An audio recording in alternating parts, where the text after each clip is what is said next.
You said yesterday that Canada would not engage offensively in the ongoing war in Iran, but you did not rule out defensive or providing non-combat support. Can you confirm if any CAF members are deployed right now in such roles, and whether any RCAF members are currently deployed in the region with the American on jointly operated radar aircraft?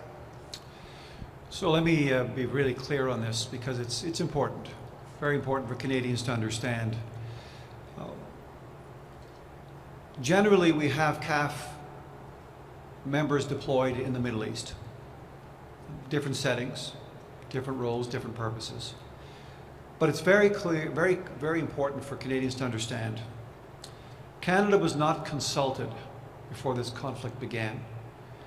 Canada has not participated in this conflict, and Canada has no intention of doing so. Clearly, beyond that, the Prime Minister was also clear yesterday in indicating it is time now for basically an opportunity to pursue dialogue and to look for, hopefully, a cessation of the hostilities. We have members of the CAF in the region. They are not involved in the prosecution of this war. I am not in a position to reveal any more information than that for security reasons.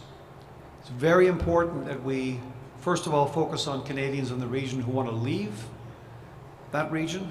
Secondly, it's very important for me as Minister of Defence to make sure that we protect, that we keep our forces out of harm's way. They are not engaged in the prosecution of this war. The Conservatives are accusing your government of being too secretive for not notifying the public that the Canada base camp at the Kuwait Air Base was apparently struck by a missile. What's your response to the Conservatives' argument that our allies are openly disclosing such information while in daily briefings, actually, while we would not, your government would not be open to do so? With all due respect to my colleagues in the Conservative Party, we will take our lead from the operational experts in the Canadian Armed Forces, who have a policy of being very careful about the security of our Canadian Armed Forces on the ground. I think it's up to the Conservative Party to explain why they might want to pursue information or reveal information that might compromise that security. And dare I go one step further, I think if Mr. Poilievre had the requisite security clearance, he might get a briefing that would indicate otherwise, and he might actually change his perspective. In terms of Canada's position, we've looked at this very carefully. We're following it hour by hour. It's a very volatile situation. And so we're very, very careful in terms of taking steps in any direction.